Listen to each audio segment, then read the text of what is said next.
주님 오신 날을 함께 기억하며 또 감사하는 마음으로 예배 가운데 찬양을 함께 나아가시면 좋겠습니다. 우리 고요한 밤 거룩한 밤 주께 찬양드리며 나아가시겠습니다.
천사 찬송하기를 주께 찬양해 드리시겠습니다.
You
오늘 성탄절입니다. 성탄절 예배에 오신 분들을 다시 한번 환영하고 축복하고 또 감사드립니다. 오랜만에 화이트 크리스마스인 것 같습니다. 흰눈이 소복소복 내리는 이 아침에 여러분과 함께 예배 드릴 수 있어서 정말 기쁘고 감사합니다. 우리를 구원하시려 이 땅에 오신 예수 그리스도, 그분 앞에 온전한 예배를 드리는 시간 되기를 원합니다. 지난 금요일에 라디오를 듣는데 크리스마스를 어떻게 하면 잘 보낼 수 있을까 하는 이야기를 하고 있었습니다. 공영방송 KBS의 제1라디오였습니다. 나름의 전문가가 이제 크리스마스를 어떻게 하면 잘 보낼 수 있을까 그 이야기를 하는데 거실에 전구로 성탄 장식을 예쁘게 하고 그리고 산타크로스에게 편지를 써보면 좋겠다 이런 이야기를 해서 제가 웃음이 났습니다. 더 듣고 싶었는데 집에 도착하는 바람에 이렇게 차에서 내리느라 도대체 어느 분이 그런 말씀을 하실까 하는 생각을 하면서 내렸습니다. 공영방송이라 그럴 수 있겠다. 한편으로는 석탄일에 어떻게 잘 보낼 수 있을까 이런 거를 이야기한다면 그렇지 한편으로는 이해가 되겠다 싶으면서도 그래도 산타크로스는 아닌 것 같다. 이게 어제 오늘의 일은 아니지만 그건 좀 아닌 것 같다. 성탄절은 예수님이 나신 날입니다 라고만 해도 좋겠다라는 생각이 들었습니다. 교회에서 예배 드리셔야 합니다 이런 말까지는 아니어도 그런 생각이 들었습니다. 성탄절의 의미를 잘 알고 있는 우리들은 이 땅에 구원자로 오신 예수님께 이렇게 예배하는 것이 가장 큰 기쁨이고 가장 의미 있는 시간이라고 생각되어집니다. 지난주에 책을 한 권 읽었습니다. 목사님의 수기 혹은 수필 같은 책이었습니다. 이 책에 나온 이야기가 오늘과 참 함께 어울린다라는 생각이 들었습니다. 조금 길지만 그래서 제가 그 책 일부분을 읽어드리겠습니다. 나는 충남 공주에서 태어났는데 나의 아버지는 시골교회 작은 교회 목사님이셨습니다. 지금도 어머니는 그때 삼시세끼 먹는 것도 어려웠어 라고 말씀하십니다. 그래도 생활이 어려워도 우리 집에는 성도들이 자주 찾아왔고 그러면 어머니는 정성스레 음식을 내어주었습니다. 그러면 정작 우리들이 먹을 음식은 없었습니다. 나는 2살 형과 2살 위의 형과 3살 아래 동생이 있습니다. 우리 삼형제는 돌아서면 배고프다고 칭얼댔고 어머니는 부엌에서 남몰래 눈물을 많이 흘리셨습니다. 그런 줄도 모르고 몇 숟갈 뜨고 내려놓는 어머니를 보면서 엄마는 배가 안 고픈가? 그런 생각을 했습니다. 부모님은 할 수 없이 집안 형편이 좀 나아질 때까지 우리 중 한 명을 다른 집에 맡기기로 하셨습니다. 아주 어릴 때라 그날 기억이 가물가물하지만 온 가족이 모여 가정 예배를 드리고 아버지가 우리 삼형제를 둘러보셨습니다. 맨 오른쪽에 있는 큰 형은 아마 장자라서 보내줄 수 없었던 것 같습니다. 맨 왼쪽에 있던 막내는 그때 돌이 막 지난 어린아이였습니다. 막내도 보낼 수 없었습니다. 결국 내가 선택이 되었습니다. 그날 어머니는 억장이 무너지는 것 같았다고 했습니다. 어머니가 제 손을 붙잡고 집을 나섰습니다. 오랜 동안 걸어가 도착한 곳은 나이가 지극하신 할머니 권사님 집이었습니다. 저는 재미있게 정신없이 놀다 보니까 엄마가 없었습니다. 그 집에는 할머니 권사님과 저 단 둘뿐이었습니다. 권사님은 밥과 국을 내오시더니 부드러운 목소리로 말씀하셨습니다. 상훈아, 오늘부터 너 여기서 지낼 거야. 저는 너무 어려서 잘 기억나지 않지만 권사님 말씀으로는 어린애가 밥을 꿀떡꿀떡 삼키면서 그렇게 펑펑 울었다고 합니다. 그래도 저는 그 생활에 금세 적응했습니다. 농사꾼인 할머니를 따라다니며 논밭에서 뛰노느라 얼굴이 새카매졌습니다. 권사님도 네네 하고 잘 따르는 제가 그렇게 예뻤나 봅니다. 하지만 가끔씩 부모님에 대한 그리움이 복받쳐 올 때가 있었습니다. 그 서러움이 한꺼번에 터지면 베갯잎이 다 적시도록 밤새 울었습니다. 그렇게 3년의 시간이 흘렀습니다. 어느 날 어머니가 찾아오셨습니다.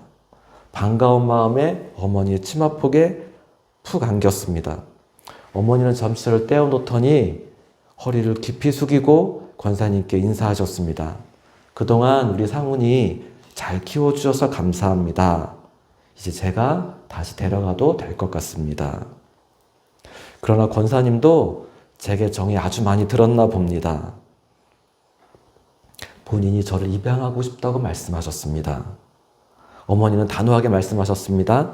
안 됩니다. 그간 키워주신 것은 감사하지만 그럴 수는 없습니다. 그날 어머니와 권사님이 꽤 오랜 동안 실랑이를 하셨습니다. 다행히 권사님 뵙기를 드셔서 제가 집으로 갈 수 있었습니다. 3년 만에 어머니의 손을 붙잡고 집으로 돌아가는 길은 너무 기뻤습니다. 왼발 오른발 뜀박금질하며 그렇게 걸어갔습니다. 그러나 어머니는 집으로 가는 내내 눈가가 촉촉하셨습니다. 나를 맡긴 시간들이 매일 고통의 시간이셨나 봅니다. 어머니는 발걸음을 멈추셨습니다. 그리고 아무 말 없이 나를 끊어안고 흐느끼기 시작했습니다. 어머니 어깨가 마구 들썩였습니다. 이 글을 읽으면서 성탄절은 가장 기쁜 날인데 그 뒤에는 감춰진 우리도 모르는 희생이 있었구나라는 생각 들었습니다. 성부, 성자, 성령 삼위일체 하나님이 우리를 위해 이 땅에 예수 그리스도를 보내기로 결정하셨을 때 그때 하나님의 마음은 어떠셨을까 그런 생각이 들었습니다. 하나님께도 그것은 가장 어려운 결정이셨겠다 싶습니다. 우리를 위해 지금도 탄식하신다고 말씀하시는 성령님은 그날 눈물을 흘리시며 아파하지 않으셨을까요? 우리에게 성탄절이 가장 기쁜 날이지만 삼위일체 하나님은 만감이 교차하지 않았을까? 그럼에도 불구하고 당신의 독생자를 우리에게 보내주신 이유는 오늘 성경이 말씀하시는 것처럼 우리를 사랑하시기 때문입니다. 하나님의 세상을 이처럼 사랑하사 독생자를 주셨으니 라고 했습니다. 이처럼이라고 하는 말씀은 우리가 상상할 수 없는 많은 것들을 포함하고 있습니다. 하나님은 우리를 향한 당신의 사랑을 보여주시고 증명하셨습니다. 내가 너희를 이처럼 사랑해. 그 이처럼을 보여주시고자 당신의 독생자를 이 땅에 보내주셨습니다. 하나님은 우리를 사랑한다라고 말씀만 하셨어도 충분했다고 생각이 듭니다. 하나님은 농담도 하지 않으시고 실언도 하지 않으십니다. 신실하신 하나님이 내가 너희를 사랑해. 그냥 그 한마디만 하셨어도 충분하셨을 것 같습니다. 그런데 하나님은 말이 아니라 행동을 하셨습니다. 독생자를 주심으로써 우리를 사랑하심을 나타내 주셨습니다. 이것은 가장 완전한 증거입니다. 그분의 이름을 임마누엘이라고 합니다. 그 뜻은 하나님이 우리와 함께 계시다라는 뜻입니다. 저는 임마누엘이라는 이 말이 참 좋습니다. 하나님이 나와 함께 계시다. 하나님이 여러분과 함께 계십니다. 이 진리를 늘 기억하는 것이 필요하다는 생각이 듭니다. 하나님이 나와 함께 계시다. 그러므로 어떤 것도 두려워하지 않고 우리는 그 어떤 것도 염려하지 않습니다. 하나님이 함께 하시기 때문에. 며칠 전에 우연히 유튜브에서 영상을 하나 보았습니다. 최재천 교수님과 유시민 작가가 이기적 유전자라는 책에 대해서 함께 이야기하는 짧은 영상이었습니다. 유시민 작가가 언젠가부터 그 인문학을 넘어서 자신의 전공이 아닌 자연과학의 책들을 읽고 있고 그에 대한 글을 쓰고 있습니다. 그러면서 이기적 유전자라는 책을 잘 읽었던 것 같습니다. 최재천 교수님은 그 분야의 전문가라고 할 수 있습니다. 참고로 책의 원저자인 리처드 도킨스는 대표적인 무신론자입니다. 아마도 가장 유명한 반신론자가 아닐까 싶습니다. 그는 기독교 신앙을 맹렬히 비난하는 그런 사람입니다. 최재천 교수는 이기적인 유전자, 이 책을 설명하면서 진화와 유전의 관점에서 세상을 바라보게 되었다라고 말합니다. 모든 것은 DNA가 결정한다. DNA의 결과다. 라고 말합니다. 그런데 문제는 뭐냐면 이런 진화 생물학의 관점에서 보면 삶도 죽음도 의미가 없다라는 겁니다. 어차피 삶은 흘러간다. 내가 할 수 있는 일은 대단하지 않다라고 말합니다. 생물학적으로 보면 삶이라고 하는 것은 의미와 목적이 없습니다. 그래서 나는 누구인가? 이것에 대해서 대답할 수 없습니다. 나는 어디서부터 왔고 어디로 가는가? 삶의 의미와 가치와 목적은 무엇인가? 그것에 대해서 답할 수가 없습니다. 결국 인생은 한 줌 흙으로 돌아가는 것이다 라고 말하는 것을 들었습니다. 그랬더니 유시민 작가가 이렇게 말합니다. 그것은 질문이 잘못됐습니다. 나는 누구인가? 삶의 의미와 목적이 무엇인가? 라고 하는 질문 자체가 옳지 않습니다. 인문학적 관점에서, 작가의 관점에서 이해가 되긴 하지만 대답을 못하니까 질문을 부정하는 겁니다. 질문 자체가 잘못됐습니다. 그래도 최재천 교수는 말 끝에 그런 말을 합니다. 나는 은퇴한 후에는 진화 생물학의 관점에서 삶의 의미를 찾는데 힘쓰고 싶습니다. 마지막으로 하고 싶은 것은 삶의 의미가 무엇인지를 찾고 싶은 것, 그걸 하고 싶습니다. 저는 이들의 이야기를 들으면서 한 가지 단어가 생각났습니다. 오늘 본문에 나오는 멸망이라는 단어입니다. 하나님이 독생자를 주신 이유는 멸망하지 않도록, 그를 믿는 자들은 멸망하지 않도록 그것을 위해서 주셨다라고 말씀합니다. 이 땅에 예수님이 오신 이유는 우리가 멸망이 아닌 영생을 얻도록 오셨다라고 말씀합니다. 그렇다면 영생이란 무엇일까요? 영원한 삶, 그것은 죽지 않는 삶을 말할까요? 시간이 무한한 삶을 말할까요? 물론 그것도 맞지만 성경은 영생에 대해서 이렇게 말씀합니다.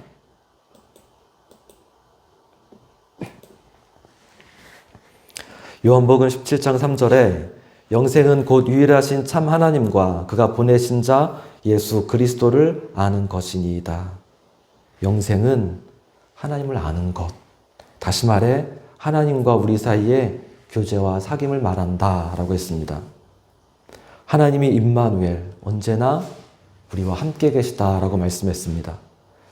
우리와 함께 계시는 분과 알아가는 것, 사귀어가는 것, 그것이 영생, 그것이 우리 삶의 이유와 목적입니다. 하나님이 우리를 창조하셨고 우리를 당신과 사귀도록 이끄셨습니다. 그 친밀한 교제를 위해 예수님은 이 땅에 오셨습니다. 2000년 전 그분이 이 땅에 오셨을 때 가장 낮은 자리에 임하셨던 것을 다시 한번 기억했으면 좋겠습니다. 지금 오늘 이 시간에도 그분은 겸손의 왕으로 우리와 함께 계십니다. 우리의 마음에 임하시는 임마누엘 하시는 우리와 함께 하시는 주님과 사귀는 삶, 영원한 삶, 우리 모두가 되기를 간절히 원합니다. 같이 기도하시겠습니다. 주 오셨네